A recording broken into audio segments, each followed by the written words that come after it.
Gracias por esta invitación. Gracias, Anabela. Gracias a todos los dirigentes que están presentes, personajes, hermanos y hermanas, y por invitarme a este día a hablar de la soberanía nacional. El 20 de noviembre, Día de la Soberanía.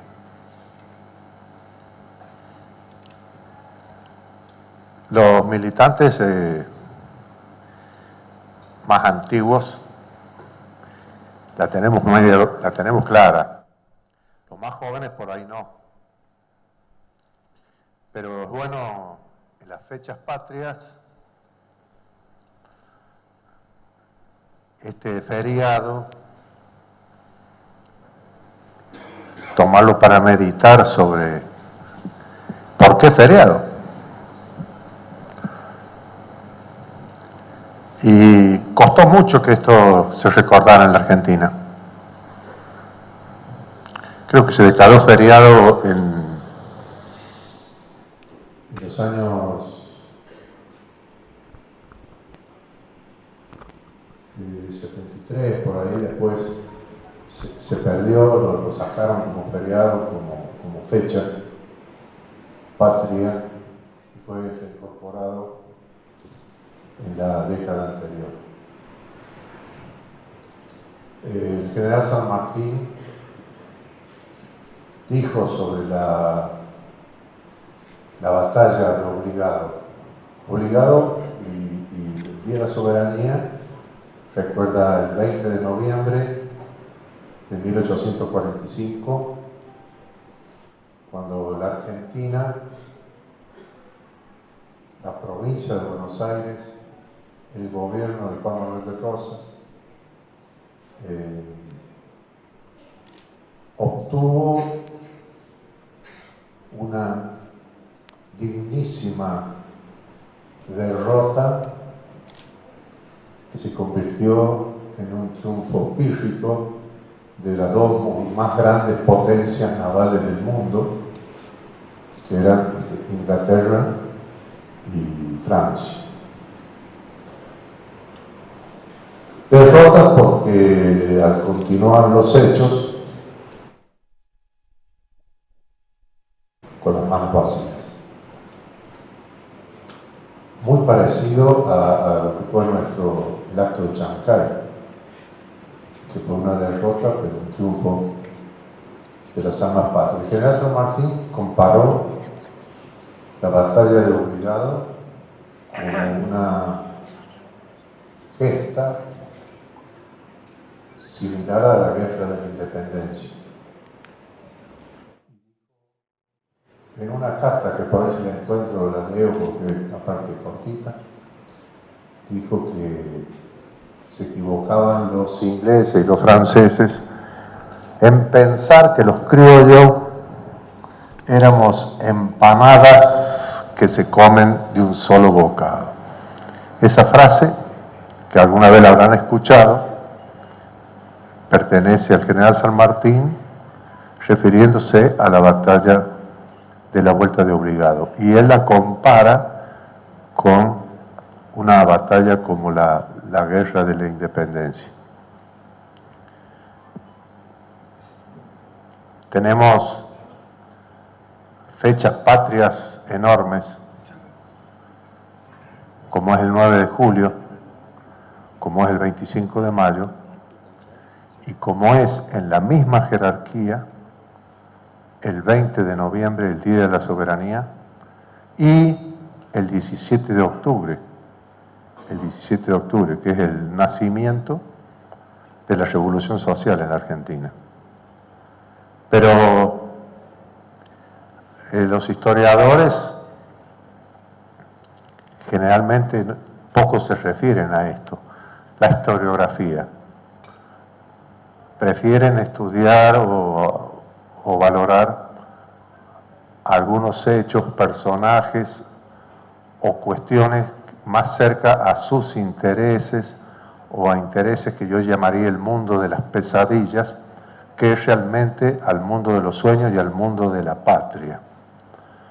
Y bueno, el Día de la Soberanía, el 20 de noviembre, es una gesta de la patria enorme, inmensa. Yo me voy a referir muy genéricamente y sobre todo a la interpretación de la vuelta obligado, y cuando dé alguna fecha o dato, no los quise repasar porque después me aferro a la memoria a repasar los datos y no el enorme contenido cultural y patriótico que tiene la gesta de la batalla de Obligado. Brevemente me refiero, fue una batalla, ya me voy a referir después específicamente a ella, en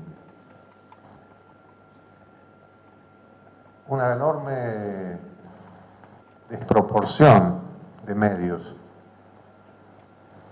Duró horas, y se produjo en las aguas del río Paraná, en la que se llama la Vuelta de Obligado, que es ahí cerca de entre San Pedro, hoy la ciudad de San Pedro, también en esa época San Pedro, y hoy Ramallo. Una enorme vuelta que era el río Paraná, que ahí permitía que las naves inglesas y francesas tuvieran que marchar muy lentamente. Ahí se las esperó y se produjo la batalla. ¿Qué estaba pasando? La Argentina tenía como forma de gobierno, no tenía la Constitución, tenía como forma de gobierno un Estado confederativo, donde cada provincia, Argentina, también San Luis, teníamos todos los derechos federales y todos los atributos y competencias.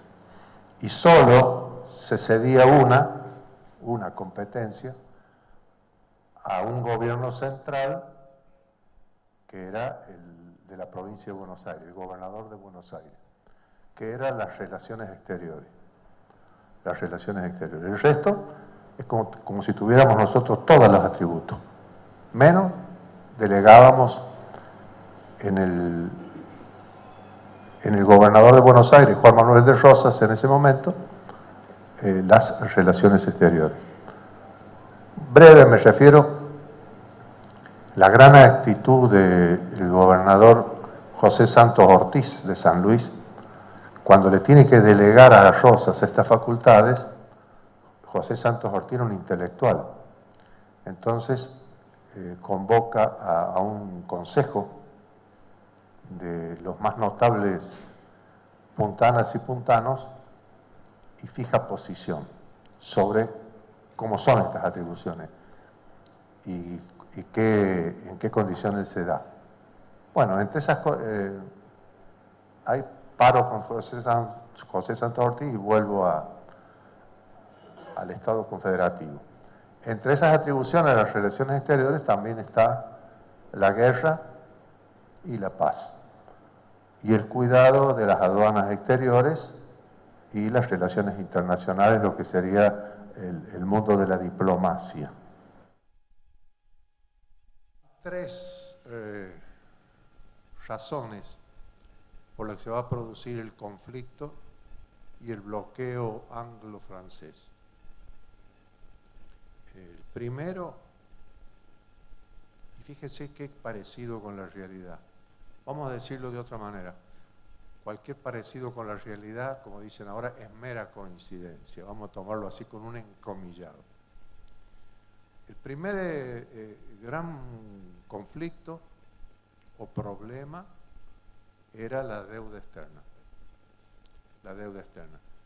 La Argentina, naciente en 1810, 1816 como república, por supuesto que nace sin deuda externa. Y se producen, después de la Guerra de la Independencia, enorme cantidad de conflictos criollos nuestros. La lucha por el poder, el mundo de las pesadillas, como diríamos hoy. En ese conflicto emerge como gobernador de Buenos Aires, y a quien se le da el título de primer presidente argentino, Bernardino Rivadavia. Y él toma una actitud muy cuestionable, hoy por lo menos en el campo de las relaciones exteriores. El primero que toma es hacer un tratado de paz y amistad con España. Y todavía está, el momento que San Martín está en el Perú con su ejército luchando por la independencia americana. Firma un tratado, entonces significa ya darle la espalda a la guerra. ¿Pasa algo? ¿No se escucha? ¿Se escucha? Le da la espalda a la guerra de la independencia, le da la espalda al ejército sanmartiniano, al ejército criollo, a lo que está pasando en el resto de América, y él concentra los intereses de Buenos Aires, las relaciones exteriores nuestras. En este contexto, que logra mucha cercanía con las potencias europeas, inventa, así ha sido hoy caracterizado por algunos historiadores, un empréstito, famoso empréstito de la Baring Brothers, una banca tal vez la más importante en ese momento del mundo, un banco muy poderoso con sede en Inglaterra. ¿Qué es un empréstito? Un empréstito es un préstamo que pedís para realizar obras. Que bueno, te dan un préstamo para realizar obras. ¿Qué obras dijo Rivadavia que iba a realizar? Que iba a realizar un puerto nuevo en Buenos Aires, iba a fundar ciudades en el interior del país y fundamentalmente en Buenos Aires, y iba a crear o a generar el agua, proveer de agua potable a la ciudad de Buenos Aires. Puerto, ciudades y agua. Parece muy bueno y si se hubiera realizado, creo que la Argentina sería distinto.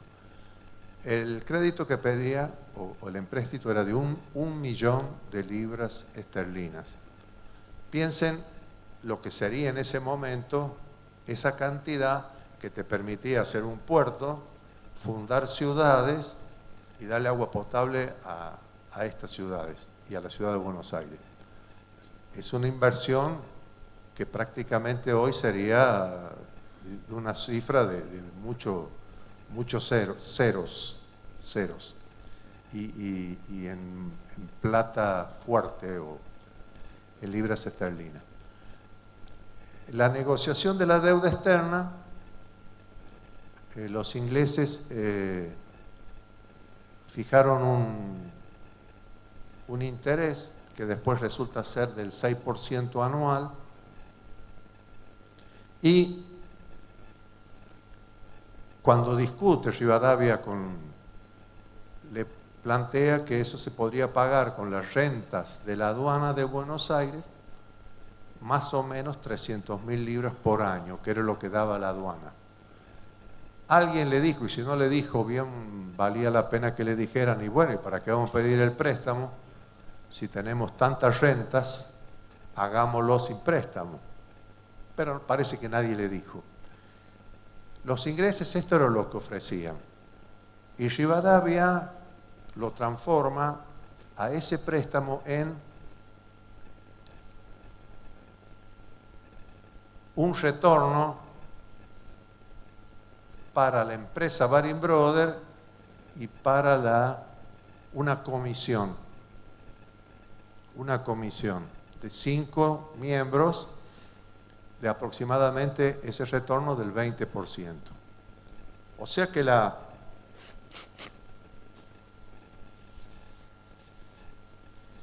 los dineros que estamos hablando ya no eran 1 millón de libras, era mucho menos. Se sonrojaron los ingleses ante esta situación, pero como era altamente favorable a ellos, aceptaron, por supuesto. El envío de ese 1 millón de libras esterlinas en realidad no fue tal. Se enviaron algo así como 72.000 libras esterlinas que fueron para el retorno de la comisión. El resto, hasta cubrir, descontada la comisión de la Baring Brothers, hasta cubrir las 500.000 libras se dio en papeles.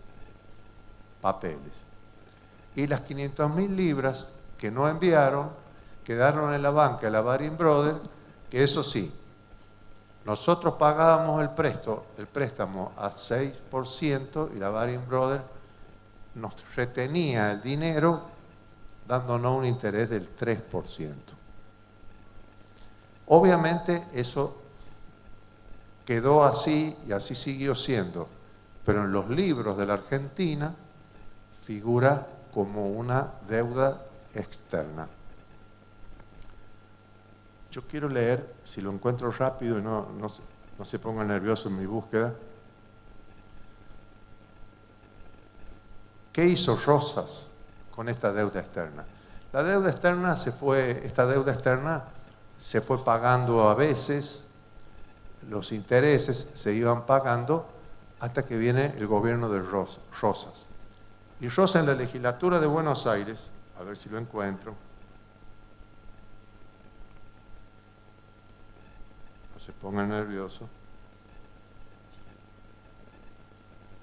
Acá está, encontré.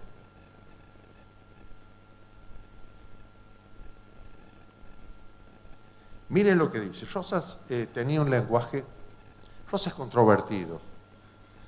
Y yo voy a hablar algunas cosas de Rosas que es controversial. Nadie lo considera en su análisis histórico como un gran estadista sin errores. Y muchos lo impugnan como un pequeño estadista con todos los errores del mundo. Yo pienso que no, que era un gran estadista con errores, sobre todo en temas del interior del país, con respecto al interior del país. Pero como en el manejo de las relaciones exteriores, realmente era un tremendo estadista. Él no tenía un lenguaje, como llamaríamos hoy, florido, cultural, intelectual. No porque no lo fuera, sino porque él quería o se distinguía por hablar muy simple. Toda la teoría de la deuda externa la tiene en esta frase, que serán 5 renglones. Dice Rosas al inaugurar las sesiones legislativas de 1835. El gobierno nunca olvida el pago de la deuda extranjera, pero es manifiesto que al presente nada se puede hacer por ella y espera el tiempo del arreglo de la deuda interior del país para hacerle seguir la misma suerte. Bien entendido que cualquier medida que se tome tendrá por base el honor, la buena fe y la verdad de las cosas. Juan Manuel de Rosas, deuda externa. Desglosemos esto. ¿Qué dice Rosas? Para hablar de la deuda externa tenemos tantos problemas nosotros que son nuestra propia deuda interna. Arreglemos primero la deuda interna y la deuda externa va a seguir la misma suerte, pero con honor, dignidad y la verdad. Si la deuda es deuda es, si no es deuda no es. Fíjense, 5 renglones, deuda externa, Juan Manuel de Rosas. Por supuesto, para nada le gustó esto a los ingleses. ¿Qué hicieron los ingleses cuando Rosas empezó a hablar con este lenguaje? Qué parecido, cualquier semejanza con la realidad es mera coincidencia. Vendieron la deuda o la transformaron en bonos. ¿Qué significa esto? Que para investigar la verdad de la deuda hay que ir a la causa. Si vos la transformás en bonos, ahora hay una nueva causa, o se borra la causa anterior. Ahora estamos hablando de la deuda y los bonoleros, así se llamaba a los detentadores, los que tenían los bonos. Entonces ahora no te está discutiendo la causa de la deuda, ahora está discutiendo con el bonolero. Y esto lo hicieron los ingleses y después se hizo con el plan Bradley, el plan Bradley, la renegociación de la deuda externa argentina, etcétera, etcétera. Hay bonos de la deuda externa, bonos detentadores de los fondos buitres, bonos detentadores de la deuda, etcétera, etcétera. Y se va borrando la causa. Nadie se acuerda del caso Olmos, donde decía que la causa de la deuda no era legítima, era inmoral, etcétera. Bueno, estos principios, con este lenguaje muy cortito, sin confundir a nadie, Juan Manuel de Rosas, y ahora el problema es de los ingleses. Los ingleses vinieron con los bonoleros a discutir. Se hizo cargo el gobierno inglés ahora de defender a los bonoleros. Y acá está un traspié, algunos dicen que no era un traspié, y está una interpretación. Rosas ofreció pagar esa deuda externa con las Islas Malvinas. Y ahí viene bueno, esto es un acto poco patriota, etc. Algunos historiadores, y sobre todo los ingleses, dijeron esto era una avivada de Rosas, porque las Malvinas, supuestamente, para los historiadores ingleses, son la Falkland inglesa. Entonces hizo una avivada de Rosas, porque nos quiere pagar con lo que es nuestro. Y dice, la avivada es mayor porque pone a discutir no un tema sino dos. Y al discutir dos temas, está discutiendo la soberanía de Malvinas. Bueno, más allá de esto, lo cierto es que el problema de la deuda externa, el empréstito de la Baring Brothers, el tema era ya un problema que los ingleses estaban luchando en contra de Rosas, en contra de la Argentina, por la lucha por el pago de la deuda externa. El segundo gran tema que existía, que generó el conflicto, fue el comercio exterior inglés y el comercio exterior francés. Sabemos, o repasamos, que a principios, fines del siglo XVIII, estamos hablando de fines de 1700, se produce lo que se llama la Revolución Industrial. La Revolución Industrial significa que lo que vos artesanalmente producís un poncho. Y ustedes pídenle a los artesanos que comprarles un poncho. Y dice, bueno, necesito un mes, 2 meses para hacerlo. Pídenle a una fábrica que haga un poncho y le va a decir, ¿cuántos querés? 10.000 y los producen en 20 días. Esta es la diferencia entre lo industrial y lo artesanal. El mundo sale de la economía artesanal y entra en la revolución industrial. Titulares de la revolución industrial, los ingleses. Entonces empiezan a producir a una tremenda escala, inmensa escala, inimaginable para el momento. ¿Y a quién se lo venden? Entonces necesitan abrir mercados. Esto genera una guerra enorme en Europa y genera las misiones comerciales o los barcos ingleses con piratas adentro tratando de abrir mercados o vender la mercadería con contrabando o mejor con libre comercio. Esa es la razón de nuestras invasiones inglesas. la 1 y la 2. Las dos invasiones inglesas venían con el comercio adelante. Bueno, en este momento, unidas con Francia, buscan mercados comerciales en América. Tienen fácil acceso a los puertos de Brasil, al puerto de Montevideo, pero no tienen acceso al puerto de Buenos Aires o tienen que pagar hasta la aduana, y ellos quieren entrar por el río Paraná para vender y negociar con las provincias aledañas al río Paraná. Y encuentran un enorme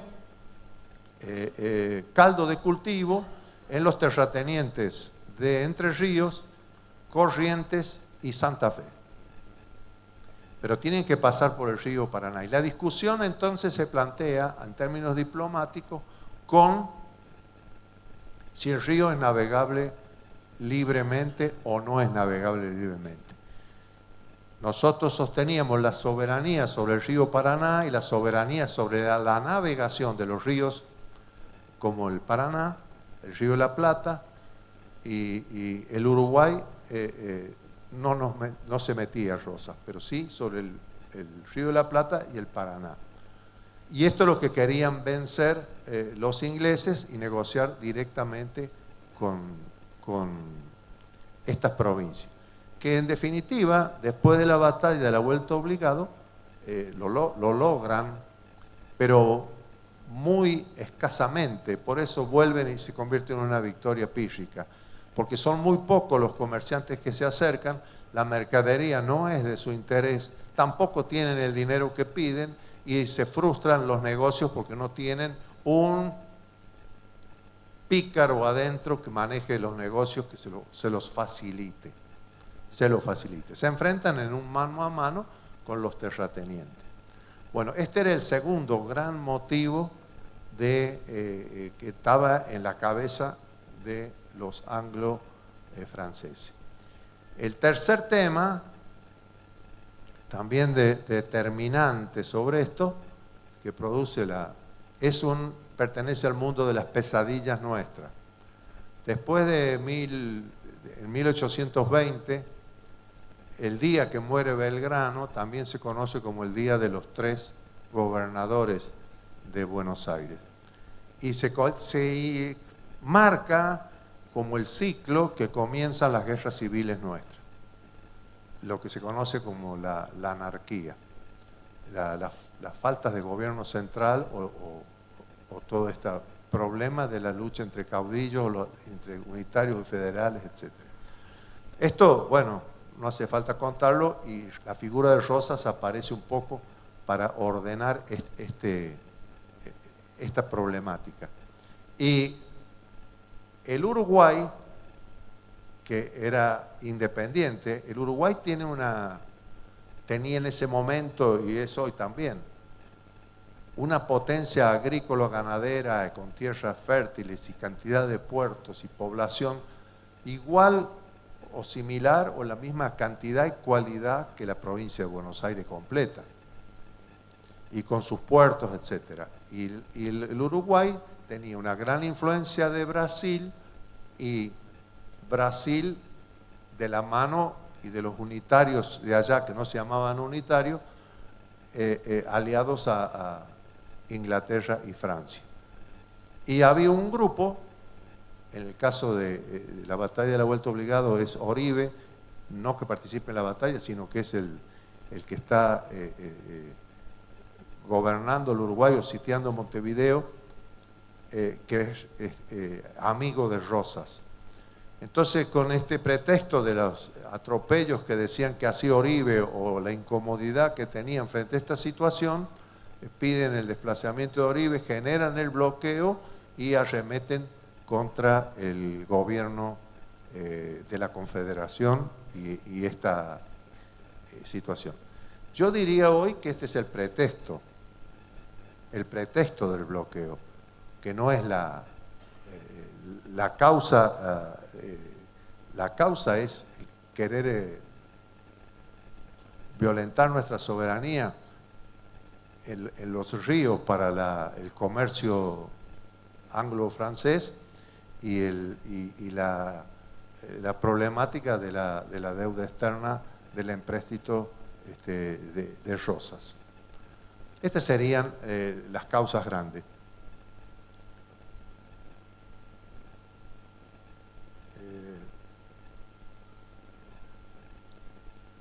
La batalla de la Vuelta Obligado tiene las siguientes características. Bueno, sucedió el 20 de noviembre en el río Paraná, provincia de Buenos Aires, a la altura de San Pedro, en ese lugar. Las tropas beligerantes, la Confederación Argentina, las tropas argentinas y el Reino Unido y el Reino de Francia, versus el comandante de las tropas argentinas, el Lucio Norberto Mansilla, el papá de Lucio B. Mansilla, el autor de La excursión a los indios Ranqueles, bueno, el papá de él, que sufrió heridas, que se lo conoce después como, creo que el manco de Obligado o algo así.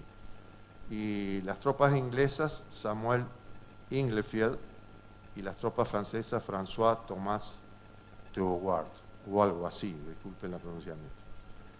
La Argentina tenía un bergantín, 2 cañoneras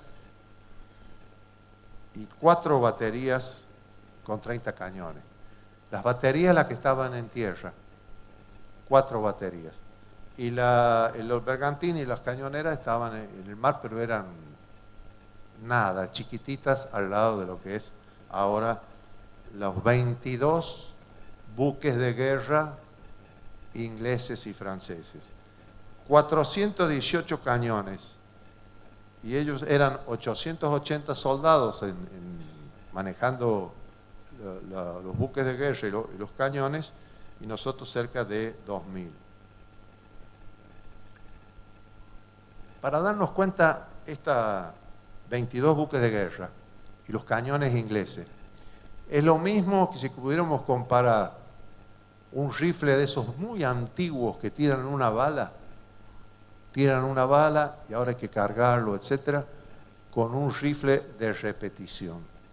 Esa era la diferencia entre los cañones nuestros y los cañones ingleses.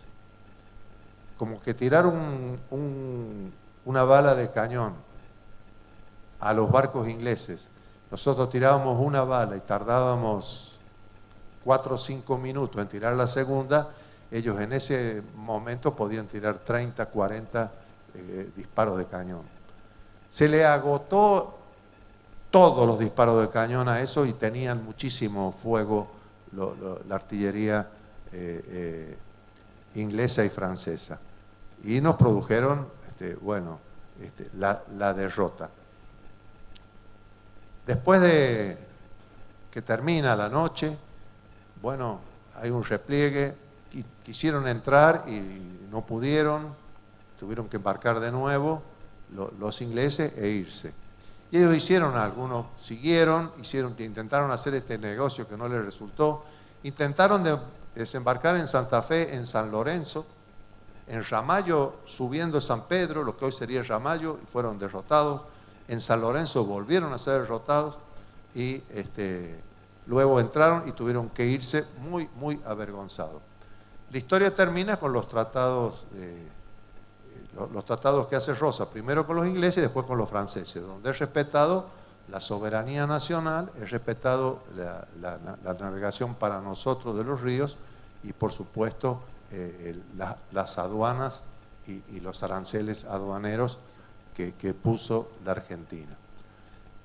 Este hecho es un hecho de la patria, porque defendimos nuestra soberanía, defendimos nuestros conceptos de independencia económica, soberanía política, y bueno, después nosotros le agregamos a este concepto de primero arreglemos la deuda interna, también de justicia social. Por eso es un hecho enorme, enorme. ¿En qué nos toca a nosotros? Bueno, primero Voy a terminar después con una tonada para los músicos que están.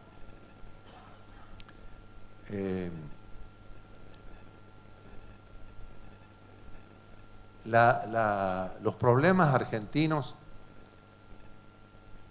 para nosotros es fácil traducirlo en el mundo de los sueños. Nos gusta, queremos, soñamos con una patria justa, libre y soberana. Otros a veces nos confunden y buscan que el acuerdo con el fondo, que la deuda externa, que más deuda, que endeudemos no, que ya va a venir, que el derrame, que las inversiones extranjeras. Y nos resultan dos lenguajes muy distintos, muy distintos. La vuelta de obligado está enmarcada en el lenguaje de la patria, de la patria. Bueno, voy a terminar con la tonada. No la voy a cantar yo. Por acá va a salir. Esta tonada cuyana, ustedes la van a escuchar, habla sobre la vuelta obligada. Y no es muy conocida, no es muy conocida. A mí me encanta, me llena de emoción y es una respuesta de lo que pensamos en Cuyo sobre la vuelta de obligado. Y la hizo, creo que Navarro, un cuyano del Gran Cuyo de La Rioja, riojano, creo que fue integrante de los Quillahuasi. Ahí va, Cantares de la Cañadita, la despedida.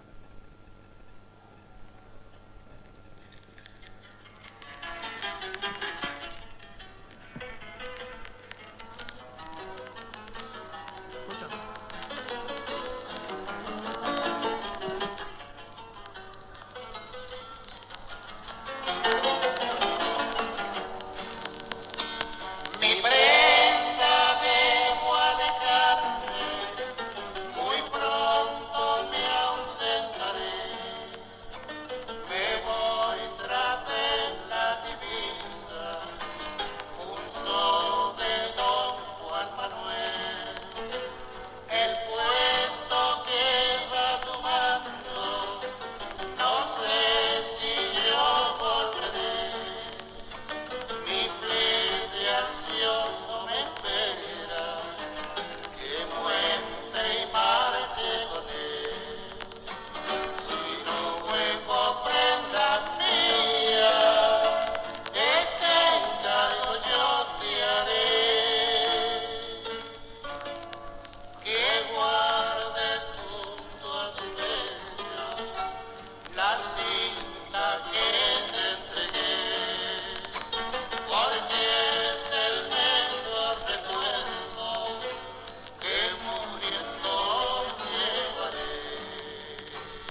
Se llama, ahora les digo, espera que la saque ahí.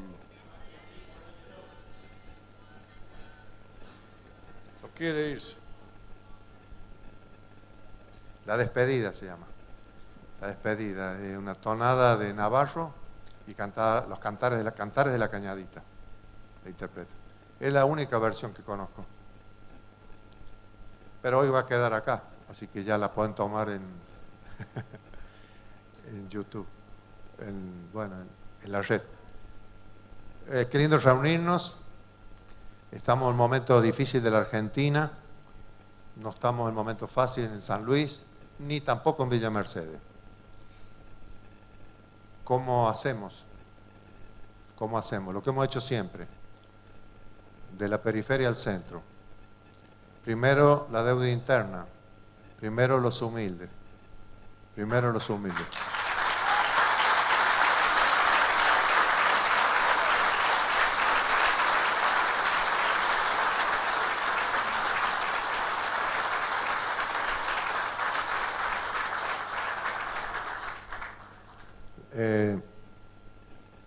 Los índices del INDEC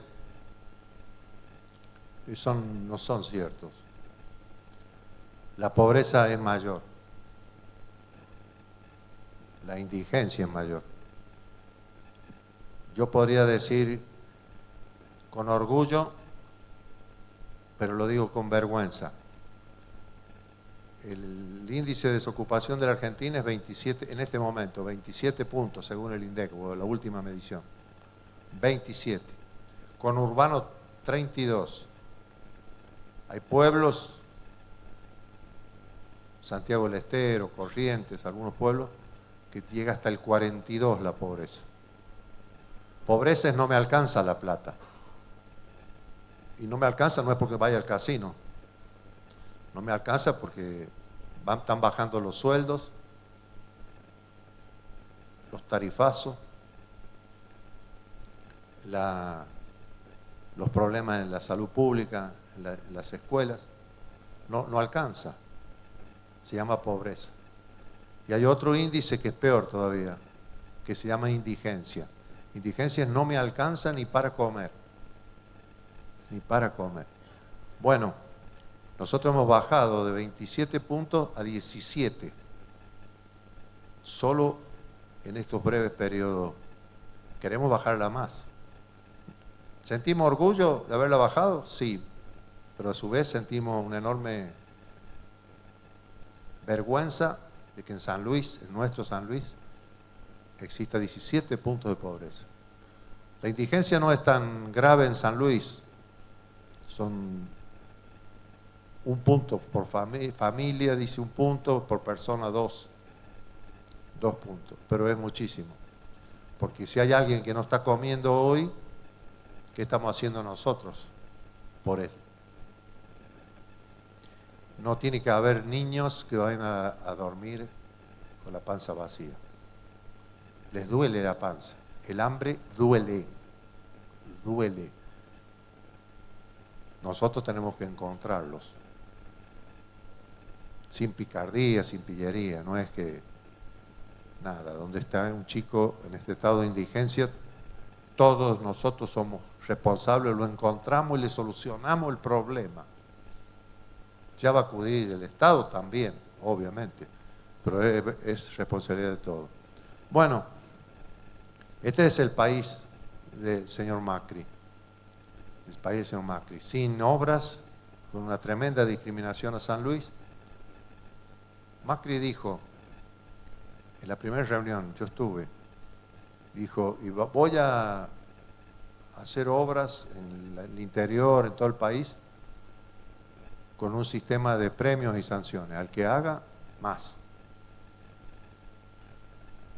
Y el que no haga, no le voy a dar plata para financiar déficit. Macri, ¿dónde está tu palabra? Y esta es lo que estamos viviendo. Un endeudamiento externo más de 150.000 millones. Más. O sea que más de 300.000 millones de dólares debe la Argentina. un dato para darnos cuenta que son esos 300 y pico mil millones de dólares. En los años 60 asume la presidencia de los Estados Unidos John Kennedy. ¿Se acuerdan los más viejos? Los más jóvenes lo han leído en la historia.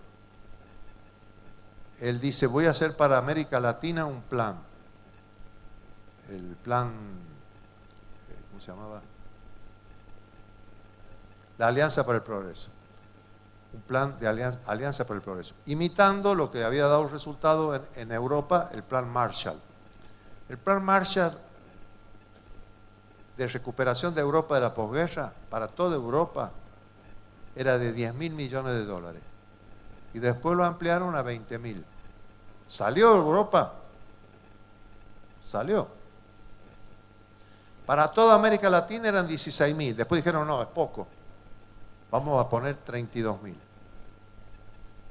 Con 32.000 millones calculaban que solucionaban los problemas de caminos, infraestructura energética, cloaca, agua potable, viabilidad económica para todos los pueblos de América Latina. Y el progreso individual, la oportunidad, el progreso individual con semejante obra de infraestructura. 32.000 millones. Solamente nosotros debemos 350.000, 10 veces más que lo que sería todo el plan Marshall, que solucionar el problema a toda América Latina. Y de esa deuda no conocemos una escuela que se haya hecho con la deuda externa, un hospital, una ruta, un kilómetro de ruta, que se hayan cambiado los focos para poner en el medio, en eras del tarifazo, los focos LED, por ejemplo. Nada, ni una alcantarilla. Entonces estamos con una situación de ignominia enorme, enorme. Entonces, ¿qué hay que hacer frente a esa situación? Bueno, unirnos los argentinos en un frente de sueños que proponga una esperanza para la patria, para los humildes. Una esperanza, que mañana va a ser mejor. Nada de eso sucede cuando a eso le ponemos las pesadillas primero. ¿Qué son las pesadillas? El mundo de los sueños son cosas lindas. Soñamos cosas lindas, soñamos que mañana va a ser mejor, soñamos que no va a haber pobres, soñamos que vamos a terminar, a fulminar la indigencia, soñamos que vamos a tener oportunidad todos, soñamos con escuelas públicas, gratuitas, las mejores, soñamos con hospitales los mejores, soñamos. La pesadilla no es igual que los sueños, la pesadilla es no pensar en actos solidarios, sino pensar en actos egoístas. La pesadilla es pensar en qué voy yo. El momento en que está la Argentina así, que está el país así, está San Luis así, está Mercedes así, pensar primero en qué voy yo es un mundo de pesadilla. San Luis también tiene que estar unidos en el mundo de los sueños. Y nosotros somos especialistas en proyectos y sueños. Somos especialistas. Y somos especialistas en rectificar y adecuarnos a las situaciones nuevas. Siempre soñar. Siempre en democracia. Y siempre orientado a patria justa, libre y soberana. Soberanía política, en no tener deuda. Independencia económica, en no tener deuda. Soberanía política, no tener deuda para poder tener poder de decisión. Esos son nuestros sueños. Primero, los humildes. Entonces, cuando aparece el mundo de las pesadillas, nosotros le preguntamos, chicos, ¿por qué abandonan el mundo de los sueños? ¿Qué les hicimos? ¿Qué te hemos hecho? ¿Qué pasó? Que no nos acompañen en el mundo de los sueños. Pero no, los sueños siempre triunfan. Y el reloj del tiempo marca que ya va a llegar la hora y nosotros vamos a seguir trabajando por una patria justa, libre y soberana, por un San Luis sin hambre. Y lo más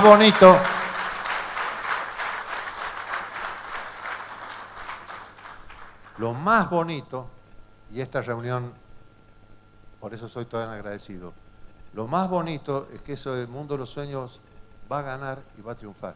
Vamos a ganar y vamos a triunfar con nuestros sueños, así extendiendo la mano para estar todos unidos, pero en el proyecto, no que nos abandonen y nos tiren piedras, y menos que por ahí presten el quórum para aprobar el presupuesto.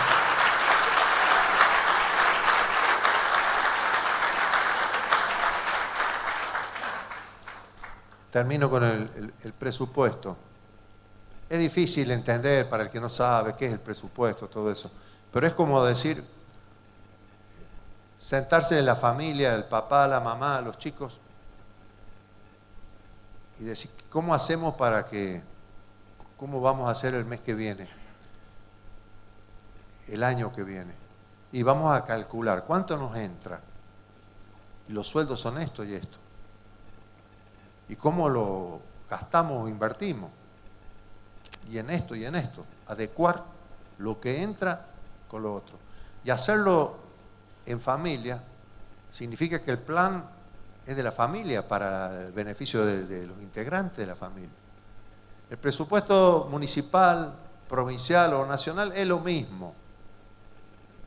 Calculamos cuánto es que lo que va a entrar y cómo lo aplicamos el año que viene. Necesitamos que nos autorice la familia, y esa familia es el Parlamento. ¿Y cuál es el plan del año que viene? Y bueno, hay un plan grande, que lo marca la Constitución, el preámbulo. El preámbulo de la Constitución dice, esta Argentina busca el bienestar general, la justicia, la unión, la paz, el respeto a los tratados preexistentes, para nosotros y para todos los hombres del mundo que quieran habitar el suelo argentino. Yo me presento representando a cada uno de ustedes ante el ministro del Interior. Estaban todos los gobernadores. Y el ministro del Interior da él la definición de presupuesto. Define y dice, el presupuesto es un acuerdo histórico con el Fondo Monetario Internacional. Entonces eso es como se convierte en algo que no se puede negociar. Porque él está hablando de un mundo que no es el mundo de los sueños, no es el mundo de la Argentina, no es el presupuesto para la patria, no es el presupuesto de esto que estamos hablando, que hay pobreza, hay falta de infraestructura, todo lo que está pasando en la Argentina. No. Es un presupuesto del Fondo Monetario, un acuerdo histórico. ¿Para qué es ese presupuesto? Para pagar la deuda externa. ¿Qué es la deuda externa? Esto que debemos y que no se aplicó en nada, que ¿dónde está?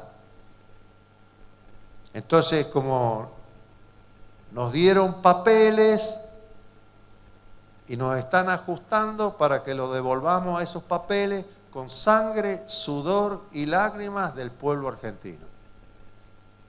Eso no se puede votar. Aunque sea simbólico, mucho menos poner el culo dando quórum para aprobar el presupuesto del Fondo Monetario. Y esto nos está pasando. Esto nos está pasando. Y bueno, y esto son las cosas que nos molestan. Entonces todo se genera por ahí en confusiones. Desglosemos las cosas. Miremos el mundo de las pesadillas, que no es el nuestro. El mundo de los sueños, que tiene que ser el nuestro. Y veamos si tenemos bien encarrilado la proa del gobierno. Por eso estoy tan agradecido a esta reunión que estaba debiéndola, tenía que reunirme con ustedes y el gran pretexto lo puso Anabela invitándonos a esta reunión donde estamos muchísimos, tenemos que estar muchos más, y algunos han quedado afuera y yo pido disculpas. Pero me están viendo ahí por... ¿No hay una pantalla afuera? Bueno, un saludo, un abrazo a todos los hermanos que están afuera. Ahí estoy. Gracias. Viva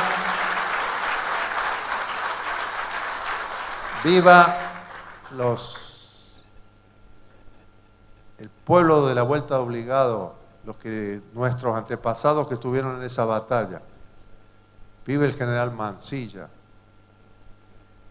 Viva la soberanía nacional. Viva una patria justa, libre y soberana. Viva San Luis, viva Villa Mercedes. Gracias. Gracias.